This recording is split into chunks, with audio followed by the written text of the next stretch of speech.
जय गुरु जी। कैसे हो फ्रेंड्स आप? सब ठीक है? खुश रहिए, हमेशा हंसते रहिए, मुस्कुराते रहिए। कहते हैं ना, मस्त रहो स्वस्थ रहो, ना कि अस्त व्यस्त रहो। तो आज मैंने एक बहुत प्यारा एक मैसेज डाला था कि खुशखबरी खुशखबरी खुशखबरी। और गुरुजी महाराज ने इस वायरस को ख़त्म कर दिया हमेशा के लिए। तो ये वाला थॉट आप सबको देंगे, खुद भी लेंगे और सबको देंगे, क्योंकि एक ब्लेसिंग है जो हमारे साथ हमेशा चलती है और चलती रहती है। तो आइए करेंगे बात ज़िंदगी से, बात बुलबुल के साथ। फ्रेंड्स, ये मेरा एक मोटिवेशनल चैनल है जिसमें कि जो भी मेरे पास थॉट्स हैं, जो मैं लोगों की थोड़ी बहुत काउंसलिंग करती हूँ, जो मेरे से सेवा परमात्मा लेते हैं, उसके बारे में मैं यहाँ पे आपसे शेयर करती हूँ। तो आइए, आज का हमारा एक बहुत खूबसूरत टॉपिक है बुज़ुर्गों के ऊपर, बुज़ुर्गों पर विशेष, सीनियर सिटीज़न के ऊपर। वैसे तो सबको पता है सीनियर सिटीज़न के लिए हमें क्या करना चाहिए, पर कुछ लोग नहीं कर पाते हैं। तो मेरी ये बुक है, मेरी ज़िंदगी बुलबुल। ये मेरी लगभग 4 ईयर पहले इसको मैंने लॉन्च किया था। तो इसके बीच में मैंने बहुत सारी कविताएं, गज़ल, शायरी लिखी, और एक मैंने बुज़ुर्गों के ऊपर इसमें बहुत अच्छे अच्छे कुछ कोट्स लिखे थे। तो मैं अभी पहले शुरुआत करती हूँ इसमें से पढ़कर आपको कि अकेलापन एक सज़ा है। मुझे लगता है कि संसार में किसी को अकेलापन पसंद नहीं। मुझे लगता है कि संसार में किसी को अकेलापन पसंद नहीं। हर किसी को किसी ना किसी के साथ की ज़रूरत होती है। आप अपने आसपास झांकिए, अगर कहीं आपको कोई अकेला दिखे तो उसको अपना साथ अवश्य दीजिए। उसे मुरझाने से बचाइए, खासकर बुज़ुर्गों को। अगर आप अकेले हो तो भी किसी का साथ दीजिए। आप खुद को भी मुरझाने से रोकिए। अकेलापन संसार में सबसे बड़ी सज़ा है। किसी को करीब लाने के लिए ज़रूरत होती है रिश्तों को समझने की, सहेजने की और समेटने की। तो मुझे लगता है कि संसार में किसी को अकेलापन पसंद नहीं है, और हर किसी को किसी न किसी के साथ की ज़रूरत है। आप चाहें तो किसी के साथ ही बन सकते हैं, किसी के साथ शेयरिंग कर सकते हैं, बातें शेयर कर सकते हैं, उसके दुख को थोड़ा सा हल्का भी कर सकते हैं। क्योंकि बुज़ुर्ग जो होते हैं ना, वो आपने देखा होगा घरों में बहुत सारे बुज़ुर्ग ऐसे होते हैं। मेरी खुद की मदर इन लॉ जब थी, तो वो एक ही बात को ना बार बार रिपीट करते हैं। भाई, एक उन भूल जाते हैं कि उन्होंने कल क्या बोला था, और या उन्होंने 1 महीना पहले क्या बात शेयर की थी। तो बड़ी पेशेंस से मैं और मेरे बच्चे उनकी बातें सुनते थे। कई बार मैं बैठे बैठे सो भी जाती थी उनकी बातें सुनते हुए, लेकिन मैंने उन्हें कभी नहीं कहा कि आप ये बात हमें पहले भी बता चुके हो। तो क्योंकि वो हर्ट हो जाते हैं, तो इसलिए हमें उनकी बातें बहुत ही पेशेंस से सुननी चाहिए। फ्रेंड्स, आज आप देखेंगे कि जो हमारा ये टॉपिक है सीनियर सिटीज़न का, हमें आज ओल्ड एज होम बनाने की ज़रूरत क्यों पड़ रही है। हमें ओल्ड एज होम में जाकर जो हम काउंसलिंग करते हैं, बुज़ुर्गों की मैं काउंसलिंग करती हूँ, उनके साथ टाइम स्पेंड करती हूँ, उनके साथ कभी उनको भजन सुनाना, कभी गाने सुनाना, और कभी उनके लिए कुछ गिफ्ट्स लेकर जाना, उनकी कभी बर्थडे सेलिब्रेट करना। चाहे वो ओल्ड एज होम, आप मानेंगे कि चाहे वो पेड है और चाहे वो अनपेड है। अगर वो पेड भी हैं, अगर सपोज़ करो कि वो पैसे देकर उनके बच्चों ने उनको वहाँ पे रखा है, तो भी जिस अकेलेपन से आज के हमारे बुज़ुर्ग गुज़र रहे हैं, वो हम उनकी व्यथा को नहीं समझ सकते हैं। क्योंकि पैसा ही सब कुछ नहीं होता, पैसे से आप खुशियाँ नहीं खरीद सकते हो। जो बच्चे विदेश चले जाते हैं, या मैं सोच देखती हूँ कि इंडिया में रह के, दिल्ली में रह के ही वो अपने पेरेंट्स को, उनके घर में बनती नहीं, उनकी वाइफ से नहीं बनती है, उनको जाके ओल्ड एज होम में डाल देते हैं, और कहते हैं कि आप यहाँ ज़्यादा खुश रहोगे। उनको एसी वाला रूम भी दे दिया, उनको टीवी भी दे दिया, और उनको कहा जाता है कि यहाँ आपके बहुत सारे फ्रेंड्स भी हैं। तो इस तरीके से उनको वहाँ पर एडमिट कर दिया जाता है। यहाँ पर कहीं ना कहीं बात आती है, जो बेटा होता है, बेटे का थोड़ा मोह होता है अपने पेरेंट्स के साथ में। तो बेटा जाकर वीकली उनको मिल के आता है। कई कई बच्चे उनसे रोज़ 1-2 दिन छोड़ के भी मिलने आते हैं, पर वो अपनी वाइफ को नहीं बताते, उनके डर के मारे वो जाते नहीं हैं। माँ बाप भी समझते हैं कि हाँ कुछ है, मतलब गलत हो रहा है, पर वो बोल नहीं पाते हैं क्योंकि वो लड़ाई झगड़े से बचना चाहते हैं। फ्रेंड्स, हमें ये सोचना चाहिए कि जो माँ बाप होते हैं, हमारे पेरेंट्स होते हैं ना, वो हमारे घर की जड़ें होते हैं। हम हमारे को उन्होंने सींचा एक माली बनकर, हमें इतना प्यार दिया, अपने दुख सुख सब साइड में रख के, अपने आप को भूखा रख के, अपने कपड़ों में कटौती करके, अपनी हर ख्वाहिश को मार कर पढ़ाया लिखाया बड़ा किया। सबको पता है, सब जानते हैं, पर फिर भी इस बात को अपनाने से कतराते हैं। ऐसा क्यों होता है? क्यों? तब ये कहा जाता है कि वो माँ बाप अपने आप को दोष देते हैं। जब मैं उनसे मिलती हूँ तो वो ये गिल्ट में होते हैं, और वो एक ही बात कहते हैं कि शायद हमारे संस्कार में ही कोई कमी रह गई थी, जो हमने अपने बच्चों को ये संस्कार नहीं दिए। यहाँ पर मैं उन बुजुर्गों से ये कहना चाहूँगी कि होती तो है ये बात कि संस्कार हम अच्छे नहीं दे पाए हैं, लेकिन कहीं ना कहीं हमारी कर्माज होती हैं, हमारी प्रारब्ध की कर्माज होती हैं, जिसकी वजह से हमें ये सब भी दिन देखने पड़ते हैं। तो अपने आप को प्लीज़, बुज़ुर्गों को मैं यही कहूँगी, गिल्ट में ना रखें, गिल्ट ना करें। आपने कोई गुनाह नहीं किया, अपने बच्चों को आपने तो अच्छे संस्कार दिए। हर माँ बाप अच्छे संस्कार देते हैं। कौन पेरेंट्स चाहते हैं कि उनके बच्चे बड़े होकर उन्हें छोड़ दें?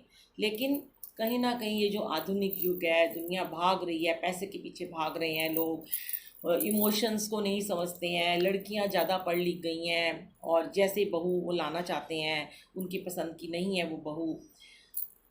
फिर भी एक बात और मैं आपसे शेयर करना चाहूँगी कि कई बार क्या होता है कि हम ना सारी गलती ना बहू और बेटे को देते हैं। यहाँ पे दो बातें हैं। एक तो है कि बच्चे, बेटा सही नहीं है, बहू सही नहीं है, वो तंग करते हैं और उनकी बनती नहीं है। मैंने कुछ ऐसे मैं बुज़ुर्गों से मिली हूँ जो मुझे कहते हैं कि हम खुद ही उस घर में नहीं रहना चाहते हैं, हमारी बहू बहुत एटीट्यूड वाली है। हम, क्योंकि एक मदर कहती है, और ये नेचुरल सी बात है कि भाई मैं तो इतने सालों से, अपना 40 साल से मैं घर चला रही हूँ, 45 साल से मैं उस घर में रह रही हूँ। अचानक से एक नई आई लड़की अपना राज जमाने लग पड़ती है और वो चाहती है कि मेरे अकॉर्डिंग सब कुछ चले, मैं जो कहूँ वही हो, जैसा खाना मैं बोलूँ वैसा बने, जैसी सब्जी मैं बनाऊँ वैसी बने, जैसे मैं घर को चलाना चाहूँ सब कुछ मैं वैसे करूँ। तो यहाँ पे क्या होता है फ्रेंड्स, जो माँ होती है, मदर होती है, वो ना अपने आप को उस चीज़ के लिए तैयार ही नहीं कर पाती है।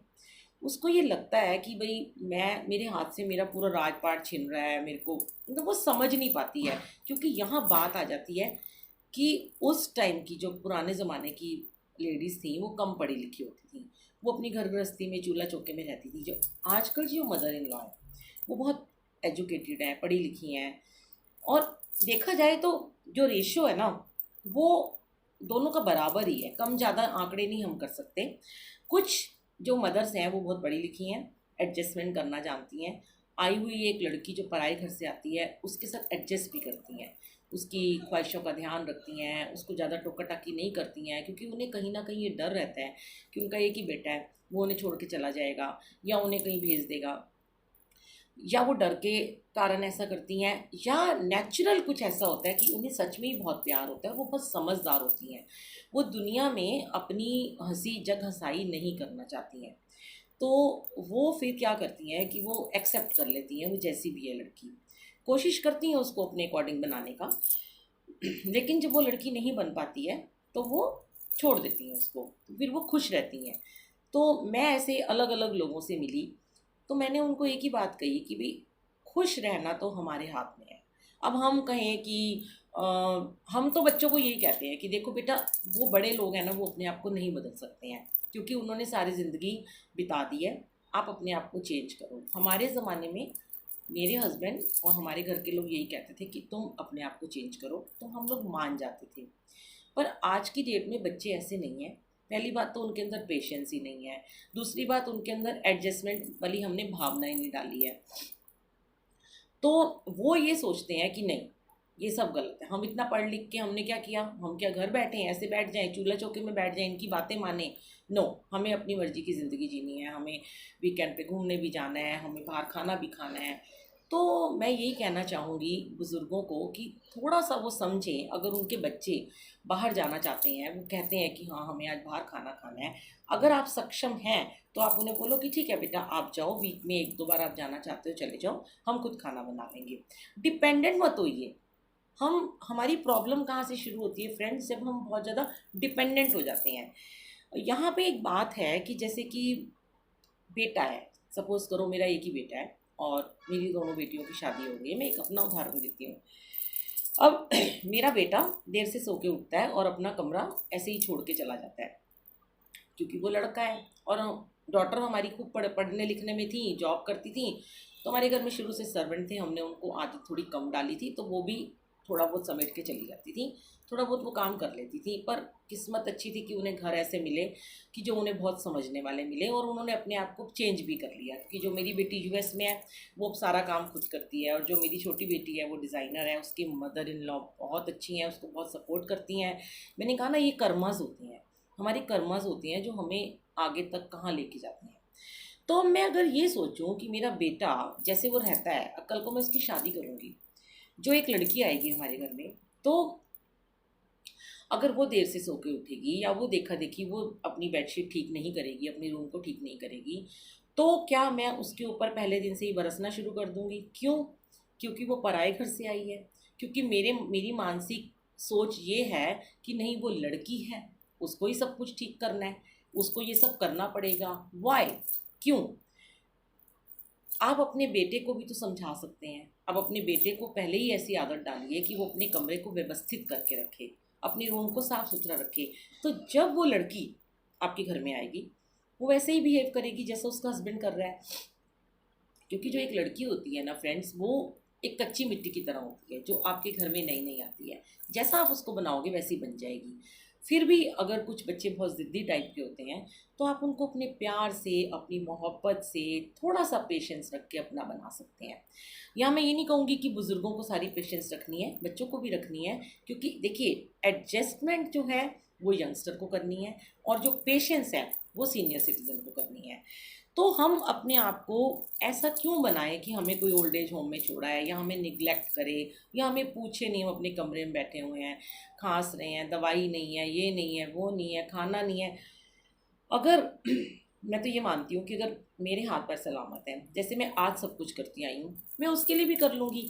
ये बात ना, मैं सच बता रही हूँ आपको, मैंने भी इस लाइफ के एक्सपीरियंस से सीखी है। जो मेरी छोटी डॉटर है, मैं हमेशा से शेयर करती हूँ, पता नहीं वो मेरे इस ऑडियो को, वीडियो को सुनती होंगी या नहीं, पर हमेशा मैं एक ही बात सोचती हूँ कि मैंने हमेशा उनको अप्रिशिएट किया और मैंने उनसे बहुत कुछ सीखा। हालांकि वो मेरी एज की हैं, 2-3 साल मुझसे छोटी होंगी, पर मैंने शुरू शुरू में उनको कई बार बोला कि भाभी आप इसको बोला करो, मेरी डॉटर के लिए मैंने खुद बोला एक मदर होके कि थोड़ा बहुत काम करे आपके साथ। तो उन्होंने मुझे एक ही बात बोली कि मैं अपने बेटे को भी तो अपने हाथ से खाना खिलाती हूँ, मैं अपने बेटे को भी तो 2 फुलके बना के देती हूँ। ये अगर बिजनेस करती है या ये लेट घर आती है, देर से उठती है, तो क्या हो गया, मैं इसको भी तो खिला सकती हूँ। और सच में रियली मेरी बेटी बहुत ब्लेस्ड है कि उसको इतना अच्छा परिवार, इतना अच्छा घर, इतना अच्छा हस्बैंड, इतने अच्छे इन लॉज मिले हैं कि वो कहते हैं ना कि हमारे कुछ कुछ ना कुछ हमारे जब तक का ये फल होता है कि हमारे बच्चे सुखी रहें। और उन्होंने भी बहुत सारे, वो स्पिरिचुअल होते हैं, अगर वो अध्यात्म से जुड़े होते हैं, वो थोड़ा मेडिटेशन करते हैं, भगवान पे विश्वास रखते हैं, तो भगवान उनका साथ अवश्य देते हैं। तो हर किसी को मैं चाहती हूँ कि ऐसे ही समझदार पेरेंट्स मिले जैसे मेरे बच्चों को मिले हैं। और जो मेरी डॉटर बाहर रहती है, सॉरी, वो भी बहुत एडजस्ट करती है, उसका हस्बैंड उसको बहुत कॉपरेट करता है, क्योंकि वहाँ तो आपको पता है सभी करते हैं। और मेरा बेटा भी बहुत अच्छा है। मतलब मेरे को बड़ी हंसी आती है कि मेरा बेटा कई बार मुझे बोलता है कि मम्मा, जब मेरी वाइफ आएगी ना तो आप ना उसको कुछ मत बोलना, आपको जो बोलने ना मुझे बोल देना। क्योंकि देखिए, कहीं ना कहीं लड़के भी ना बहुत ज़्यादा डरते हैं लड़ाई होने से। तो जिस घर में लड़ाई झगड़ा बढ़ेगा, तो नेचुरल बात है उस घर में बच्चों का मन नहीं लगेगा, या तो वो अपने पेरेंट्स को बोलेंगे कि भी हम अलग हो जाते हैं, और खुद अलग हो जाएंगे। तो हमें वो सिचुएशन आने ही नहीं देनी चाहिए कि जिसकी वजह से हमारे बच्चे हमें छोड़ के जाएं। या फिर ऐसा करें, जैसे मेरे थॉट हैं कि अगर भगवान ने मुझे इतना दिया है, तो मैं अपने बेटे की शादी होते ही उसको ऊपर नीचे हम घर लेके शिफ्ट हो जाएंगे, उसको अलग उसकी लाइफ जीने देंगे। देखिए, कई बार क्या होता है कि हम बहुत ज़्यादा इंटरफेयर करते हैं। ज़्यादा इंटरफेयर आजकल के बच्चों को पसंद नहीं है। और हमने तो अपनी लाइफ जी ली है, अब हमें ये सोचना है, हमें अपने प्यार से, अपनी मोहब्बत से उनको सींचना है, और उनको बहुत सारा प्यार देना है। वो हमें, जब आप किसी को, बड़े लोग, बुज़ुर्ग किसी को रिस्पेक्ट देते हैं, तो ये नेचुरल है कि छोटा बच्चा आपको रिस्पेक्ट देगा ही देगा। आप उसकी गलतियों को क्षमा कर देते हैं, माफ़ कर देते हैं, एक बारी माफ़ कर देते हैं, 2 बार कर देते हैं, 10 बार कर देते हैं, क्योंकि हम माता-पिता हैं। हमारा फ़र्ज़ बनता है अपने बच्चों की गलतियों को क्षमा करना। तो आप देखेंगे कि बच्चा एक दिन खुद ब खुद आपके अकॉर्डिंग ढल जाएगा। तो थोड़ी-सी ज़रूरत है समझदारी की और एक-दूसरे को समझने की, एक-दूसरे के साथ एडजस्टमेंट करने की, एक-दूसरे को कोऑपरेट करने की और एक-दूसरे को बहुत सारा प्यार करने की। हर एक की गलतियों को नज़रअंदाज करें, कोशिश करें कि अपने घर की बातें बाहर ना करें। यहाँ पर कई बार बहुएँ क्यों इतनी ज़्यादा नेगेटिव हो जाती हैं कि उन्हें पता चलता है कि उनकी मदर इन लॉ बाहर जाकर उनकी बुराई करती हैं। माँ-बाप नेगेटिव हो जाते हैं, सास-ससुर हो जाते हैं क्योंकि उन्हें पता है उनकी बहू जहाँ जाएगी हमारी बुराइयाँ करेगी। तो ना तो आप अपने घर की बातें बाहर जाने दें, घर के अंदर ही समेट के रखें और ये सबसे बड़ा एक नुस्खा है कि अपने घर की बात बिल्कुल बाहर ना जाने दें। और बच्चों को भी चाहिए कि वो अपने माँ-बाप को बहुत ज़्यादा इज़्ज़त दें क्योंकि वो इस बगिया के माली हैं, उन्होंने बहुत कुछ किया उनके लिए। और पेरेंट्स को भी चाहिए कि ये बच्चे हमने पैदा किए हैं और इनको प्यार देने के लिए, इनको समझना है, इनको प्यार हम नहीं देंगे तो ये बिखर जाएँगे। तो शुक्राना गुरुजी, इतना अच्छा आपने टॉपिक करवाया। आगे भी आपके साथ आते रहेंगे ऐसे ही ज़िंदगी से बात बुलबुल के साथ। जी गुरुजी, शुक्राना।